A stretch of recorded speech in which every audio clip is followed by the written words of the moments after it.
Selamat pagi Bapak Ibu dan saudara-saudari yang dikasihi Tuhan. Tetap semangat untuk percaya bahwa Tuhan selalu beserta kita. Bacaan kita pagi hari ini diambil dari Mazmur 23 ayatnya yang keempat. Sekalipun aku berjalan dalam lembah kekelaman, aku tidak takut bahaya, sebab Engkau besertaku. Gadamu dan tongkatmu, itulah yang menghibur aku. Daud berbicara tentang lembah kekelaman.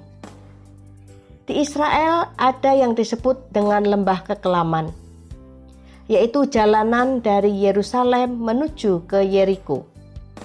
Lembah kekelaman itu penuh dengan kegelapan karena sinar matahari hanya bisa terlihat pada waktu siang saat matahari berada tepat di atas kepala.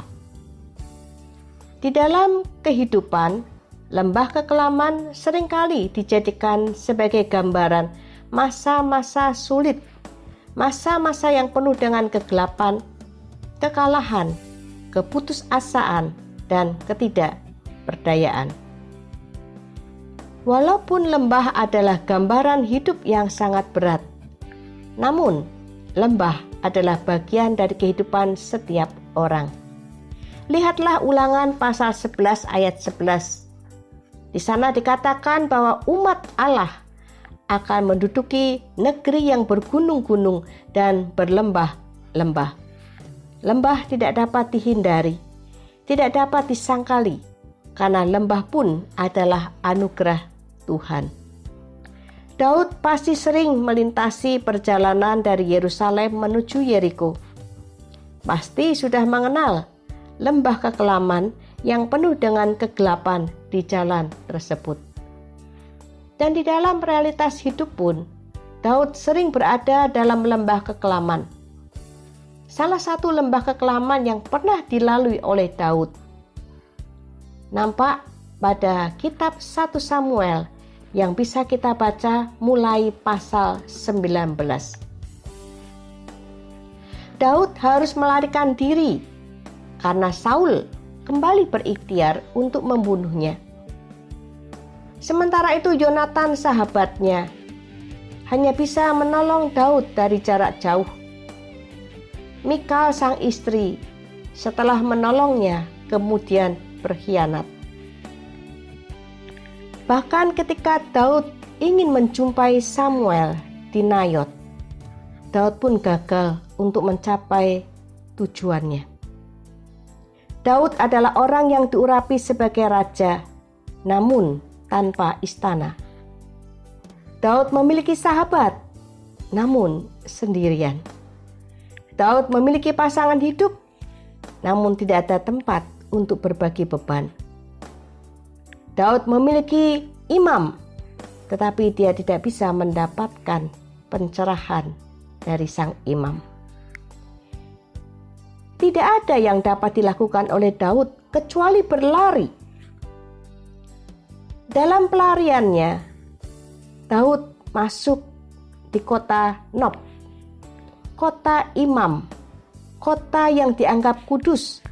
Namun di sana Daud banyak melakukan kebohongan. Dan saat Daud dalam kondisi yang sangat buruk, dia ada di kota Gad, kota kelahiran Goliat. Di sana Daud mencoba menjalin persahabatan. Jika musuh saudara adalah Saul, dan musuh saya adalah Saul, bukankah sebaiknya kita berteman? Ini sering dilakukan oleh banyak orang, sehingga muncul istilah musuhku adalah temanmu. Namun sayang, ini pun tidak berlaku pada Daud. Karena setelah mengetahui Daud sebagai pembunuh Goliat, Daud pun ditolak. Walaupun mereka memiliki musuh yang sama, yaitu Saul. Daud serasa domba di tengah-tengah serigala. Harus berjaga setiap waktu agar tidak diterkam oleh musuh.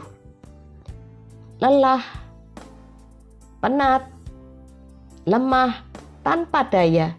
Itulah Daud. Pelarian Daud pun akhirnya sampai di Gua Adulam. Di Gua Adulam, Tuhan memulihkan Daud. Dan Daud pun patuh saat Tuhan memerintahkan Daud untuk kembali ke Yehuda. Mazmur 23 ini adalah pengalaman hidup Daud, termasuk ayatnya yang keempat. Melalui Mazmur ini kita belajar bagaimana Daud dapat melewati lembah kekelamannya.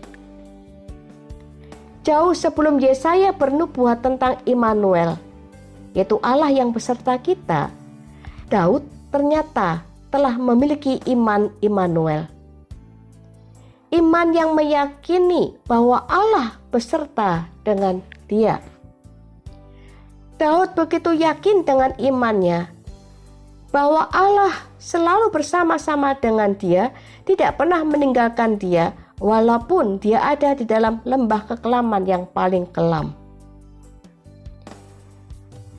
Pengalamannya sebagai gembala juga mengingatkan dia pada dua benda yang selalu dibawa oleh seorang gembala, yaitu gada dan tongkat. Gada terbuat dari akar pohon yang dipakai untuk menjadi senjata ampuh ketika gembala melawan binatang-binatang buas yang hendak memangsa domba-dombanya. Gada adalah simbol jaminan Tuhan akan perlindungan dan penjagaan Tuhan dari para musuh. Benda yang kedua adalah tongkat. Tongkat ini berfungsi untuk menyentuh domba ketika domba mulai berjalan menyimpang dan menjauhi kawanan domba. Tongkat yang berbentuk melengkung digunakan juga untuk mengkait badan atau leher domba yang jatuh ke dalam lubang atau ke dalam jurang.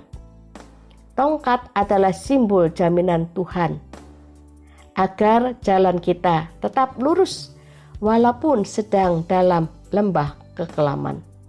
Bapak, Ibu, dan saudara-saudari yang dikasihi Tuhan, sekiranya kita sedang ada di dalam lembah kekelaman dan seperti Daud, sendiri tanpa apapun dan tanpa siapapun, hidup rasanya gelap.